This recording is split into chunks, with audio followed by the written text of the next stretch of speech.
ओम शांति। आज है 16 सितंबर 2020 की साकार मुरली। पहले सुनते हैं मुरली की मुख्य पॉइंट्स। बाबा ने कहा, बच्चे अपने को आपे ही राज तिलक देना है, श्रीमत पर चलना है, अपनी नहीं चलानी होती। इसमें अपना हठ चल ना सके, मुफ्त अपने को घाटा नहीं डालना। बाप की राय पर चलने में ही कल्याण है।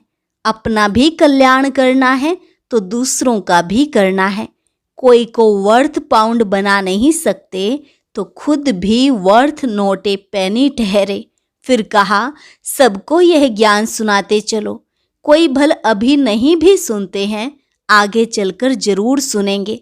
अभी कितने भी विघ्न तूफान जोर से आए, तुम्हें डरना नहीं है, क्योंकि नए धर्म की स्थापना होती है ना। बाबा सर्विसेबल बच्चों को देखकर खुश होते हैं। सबको कहते हैं, बच्चे सर्विसेबल और कल्याणकारी बनो। तुमको 21 जन्मों के लिए स्वर्ग की स्कॉलरशिप मिल रही है। जो बाबा को याद नहीं करते वह तुच्छ काम करते रहेंगे, पद भी तुच्छ पाएंगे। लेकिन योग करने के साथ साथ मुरली भी जरूर पढ़नी है। पढ़ेंगे नहीं तो पद क्या पाएंगे। और लास्ट में बाबा ने विनाश के बारे में भी सुनाया। कहा, जब तक राजधानी स्थापन हुई नहीं है तो विनाश कैसे हो सकता। अर्जुन बाप का पैगाम चारों तरफ कहाँ गया है। पतित पावन बाप कहते हैं, मुझे याद करो तो विकर्म विनाश होंगे। यह पैगाम सबके कानों पर जाना चाहिए। बाप तो सभी का है ना, सबका हक है। अब सुनते हैं महावाक्यों को विस्तार से। मुरली का सार। मीठे बच्चे, बाप आए हैं सबके दुख हरकर सुख देने। इसलिए तुम दुख हरता के बच्चे, किसी को भी दुख मत दो।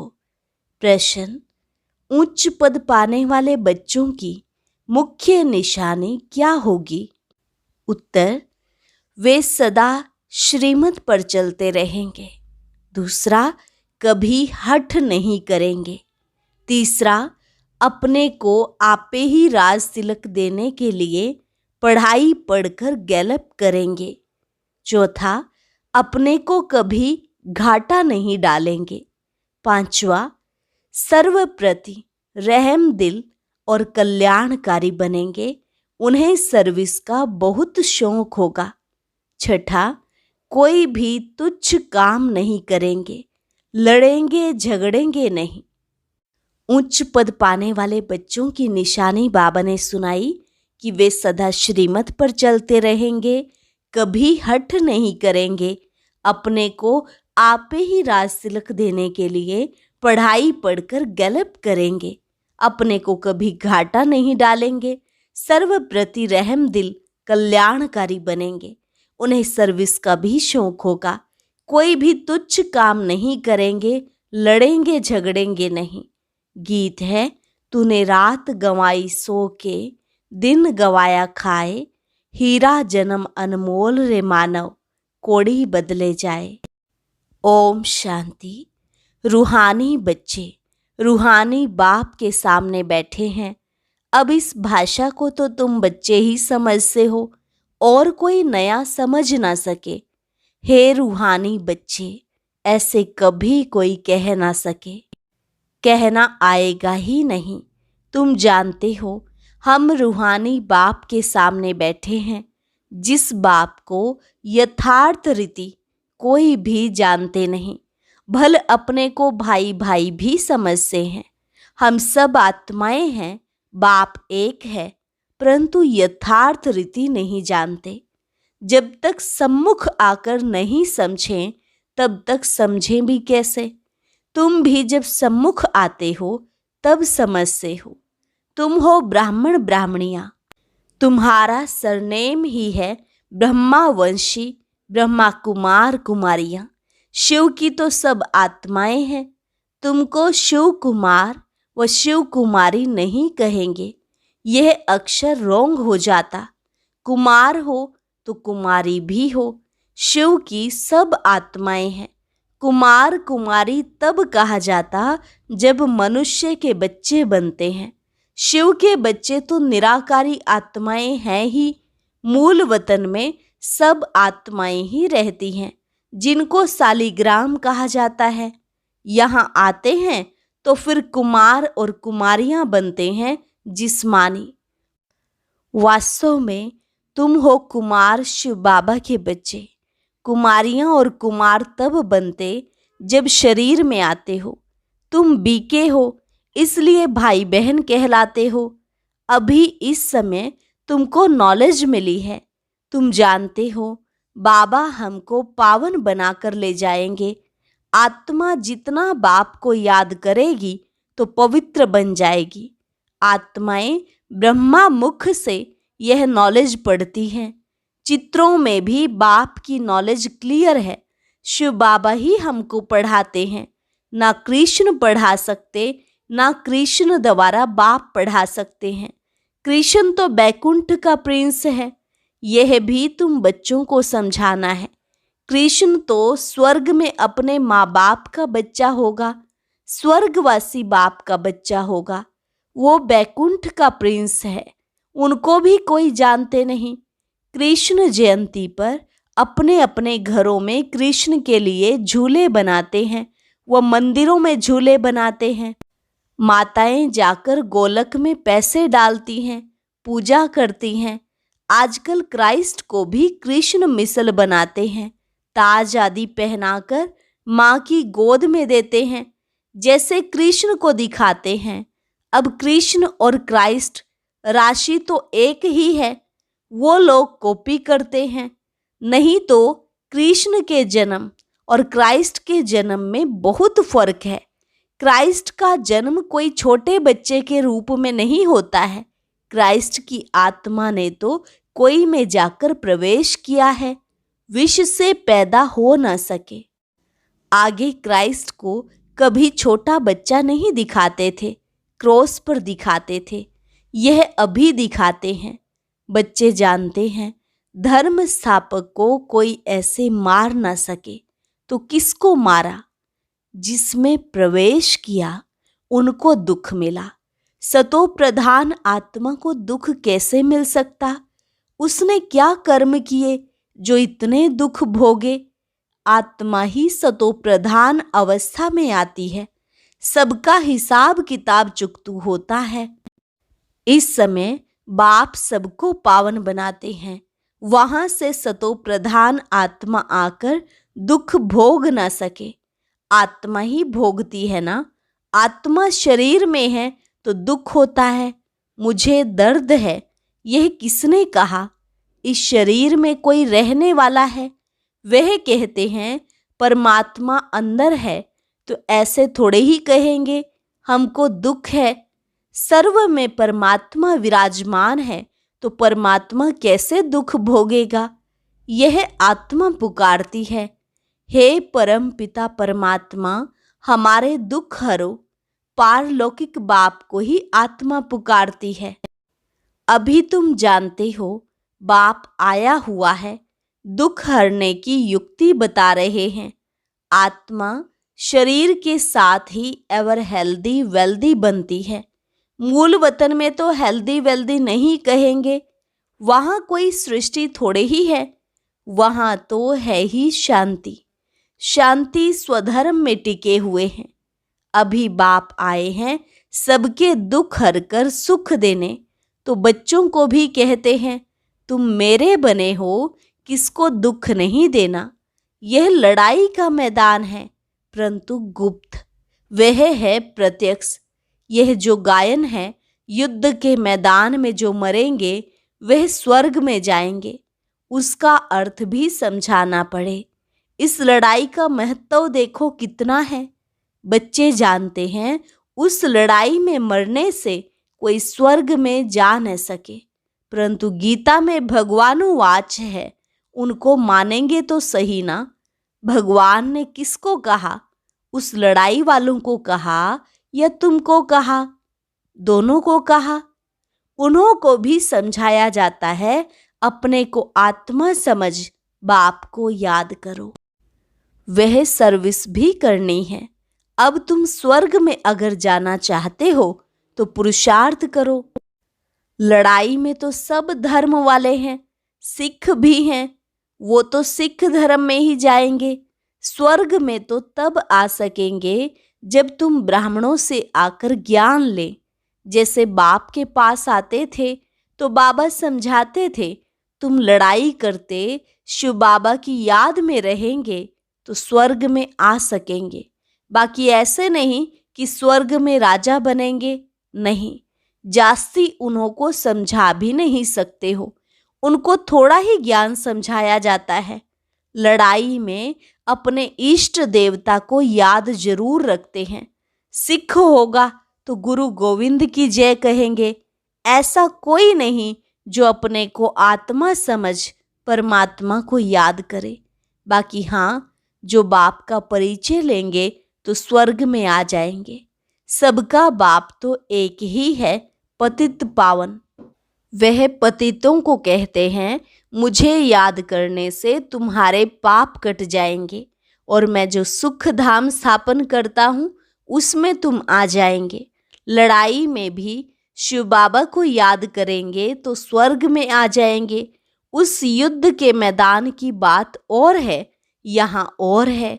बाप कहते हैं, ज्ञान का विनाश नहीं होता है। शिव बाबा के बच्चे तो सब हैं। अब शिव बाबा कहते हैं, मामेकम याद करने से तुम मेरे पास आ जाएंगे, मुक्ति धाम। फिर जो ज्ञान सिखाया जाता है वह पढ़ेंगे तो स्वर्ग की राजाई मिल जाएगी। कितना सहज है। स्वर्ग में जाने का रास्ता सेकंड में मिल जाता है। हम आत्मा बाप को याद करती हैं। लड़ाई के मैदान में तो खुशी से जाना है, कर्म तो करना ही है। देश के बचाव के लिए सब कुछ करना पड़ता है। वहाँ तो है ही एक धर्म, मतभेद की कोई बात नहीं। यहाँ कितना मतभेद है। पानी पर, जमीन पर झगड़ा। पानी बंद कर देते हैं तो पत्थर मारने लग पड़ते हैं। एक दो को अनाज नहीं देते तो झगड़ा हो जाता है। तुम बच्चे जानते हो, हम अपना स्वराज्य स्थापन कर रहे हैं। पढ़ाई से राज्य पाते हैं। नई दुनिया जरूर स्थापन होनी है। नूंद है तो कितनी खुशी होनी चाहिए। कोई भी चीज में लड़ने झगड़ने की कोई बात नहीं। रहना भी बहुत साधारण है। बाबा ने समझाया है, तुम ससुर घर जाते हो, इसलिए अब वनवाह में हो। सभी आत्माएं जाएंगी, शरीर थोड़े ही जाएंगे। शरीर का अभिमान भी छोड़ देना है। हम आत्मा हैं, 84 जन्म अब पूरे हुए हैं। जो भी भारतवासी हों, बोलो, भारत स्वर्ग था, अब तो कलयुग है। कलयुग में अनेक धर्म हैं। सतयुग में एक ही धर्म था। भारत फिर से स्वर्ग बनना है। समझते भी हैं, भगवान आया हुआ है। आगे चल भविष्यवाणी भी करते रहेंगे। वायुमंडल देखेंगे ना तो बाप बच्चों को समझाते हैं, बाप तो सभी का है, सबका हक है। बाप कहते हैं, मैं आया हूँ और सबको कहता हूँ, मामेकम याद करो तो तुम्हारे विकर्म विनाश होंगे। अभी तो मनुष्य समझते हैं कभी भी लड़ाई हो सकती है। यह तो कल भी हो सकती है। लड़ाई जोर भरने में देरी थोड़े ही लगती है। परंतु तुम बच्चे समझते हो, अभी हमारी राजधानी स्थापन हुई नहीं है तो विनाश कैसे हो सकता है। अर्जुन बाप का पैगाम ही चारों तरफ कहाँ दिया है। पतित पावन बाप कहते हैं, मुझे याद करो तो विकर्म विनाश होंगे। यह पैगाम सबके कानों पर जाना चाहिए। भल लड़ाई लगे, बॉम्ब्स भी लग जाएं, परंतु तुमको निश्चय है कि हमारी राजधानी जरूर स्थापन होनी है। तब तक विनाश हो नहीं सकता। विश्व में शांति कहते हैं ना, विश्व में वार होगी तो विश्व को खत्म कर देंगे। यह है विश्वविद्यालय। सारे विश्व को तुम नॉलेज देते हो। एक ही बाप आकर सारे विश्व को पलटाते हैं, परिवर्तन करते हैं। वो लोग तो कल्प की आयु ही लाखों वर्ष कह देते हैं। तुम जानते हो इनकी आयु पूरे 5000 वर्ष है। कहते हैं क्राइस्ट से 3000 वर्ष पहले हेवन था। इस्लामी, बौद्धी आदि सबका हिसाब किताब निकालते हैं, उनसे पहले दूसरे कोई का नाम है नहीं। तुम अंगे अक्षर बता सकते हो तो तुमको कितना नशा रहना चाहिए। झगड़े आदि की बात ही नहीं, झगड़ते वह हैं जो निधन के होते हैं। तुम अभी जो पुरुषार्थ करेंगे 21 जन्म के लिए प्रारब्ध बन जाएगी। लड़ेंगे झगड़ेंगे तो उच्च पद भी नहीं मिलेगा, सजाएं भी खानी पड़ेंगी। कोई भी बात है, कुछ भी चाहिए तो बाप के पास आओ। गवर्नमेंट भी कहती है ना, तुम फैसला अपने हाथ में नहीं उठाओ। कोई कहते हैं हमको विलायत का बूट चाहिए। बाबा कहेंगे बच्चे अभी तो वनवाह में हो, वहाँ तुमको बहुत माल मिलेंगे। बाप तो राइट ही समझाएंगे ना कि यह बात ठीक नहीं है। यहाँ तुम यह आश क्यों रखते हैं? यहाँ तो बहुत सिंपल रहना चाहिए, नहीं तो देह अभिमान आ जाता है। इसमें अपनी नहीं चलानी होती है। बाबा जो कहे, बीमारी आदि है, डॉक्टर आदि को भी बुलाते हैं। दवाई आदि से संभाल तो सबकी होती है, फिर भी हर बात में बाप बैठा है। श्रीमत तो श्रीमत है ना, निश्चय में विजय है। वो तो सब कुछ समझते हैं ना। बाप की राय में चलने में ही कल्याण है, अपना भी कल्याण करना है। कोई को वर्थ पाउंड बना नहीं सकते हैं तो वर्थ नॉट ए पेनी ठहरे ना। पाउंड बनने लायक नहीं, यहाँ वैल्यू नहीं तो वहाँ भी वैल्यू नहीं रहेगी। सर्विसेबल बच्चों को सर्विस का कितना शौक रहता है, चक्र लगाते रहते हैं। सर्विस नहीं करते तो उनको रहम दिल, कल्याणकारी कुछ भी नहीं कहेंगे। बाबा को याद नहीं करते तो तुच्छ काम करते रहेंगे, पद भी तुच्छ पाएंगे। ऐसे नहीं हमारा तो शिव बाबा से योग है। यह तो है ही भी कि शिव बाबा ब्रह्मा द्वारा ही ज्ञान दे सकते हैं। सिर्फ शिव बाबा को याद करेंगे तो मुरली कैसे सुनेंगे? फिर नतीजा क्या होगा? पढ़ेंगे नहीं तो पद क्या पाएंगे? यह भी जानते हैं सबकी तकदीर ऊंच नहीं बनती है, वहाँ भी तो नंबरवार पद होंगे। पवित्र तो सबको होना है। आत्मा पवित्र बनने बिगर शांति धाम जा नहीं सकती। बाप समझाते हैं तुम सबको यह ज्ञान सुनाते चलो। कोई भल अभी नहीं भी सुनते हैं, आगे चलकर जरूर सुनेंगे। अभी कितने भी विघ्न तूफान जोर से आए, तुम्हें डरना नहीं है, क्योंकि नए धर्म की स्थापना होती है ना। तुम गुप्त राजधानी स्थापन कर रहे हो। बाबा सर्विसेबल बच्चों को देखकर खुश होते हैं। तुम्हें अपने को आप पे ही राज तिलक देना है, श्रीमत पर चलना है। इसमें अपना हठ चल ना सके। मुफ्त अपने को घाटे में नहीं डालना चाहिए। बाप कहते हैं बच्चे सर्विसेबल और कल्याणकारी बनो। स्टूडेंट को टीचर कहेंगे ना, पढ़कर गैलप करो। तुमको 21 जन्मों के लिए स्वर्ग की स्कॉलरशिप मिलती है। डायनेस्टी में जाना यही बड़ी स्कॉलरशिप है। अच्छा, मीठे मीठे सिकिलधे बच्चों प्रति मात पिता बाप दादा का याद प्यार और गुड मॉर्निंग। रूहानी बाप की रूहानी बच्चों को नमस्ते। रूहानी बच्चों की रूहानी बाप दादा को नमस्ते नमस्ते, गुड मॉर्निंग। धारणा के लिए मुख्य सार। पहली पॉइंट, संगम पर बहुत सिंपल साधारण रहना है, क्योंकि यह वनवाह में रहने का समय है। यहाँ कोई भी आश नहीं रखनी है, कभी अपने हाथ में लॉ नहीं लेना है, लड़ना झगड़ना नहीं है। दूसरी पॉइंट, विनाश के पहले नई राजधानी स्थापन करने के लिए सबको बाप का पैगाम देना है कि बाप कहते हैं मुझे याद करो तो विकर्म विनाश हो और तुम पावन बनो। वरदान, बाप द्वारा सफलता का तिलक प्राप्त करने वाले सदा आज्ञाकारी दिल तख्त नशीन भव।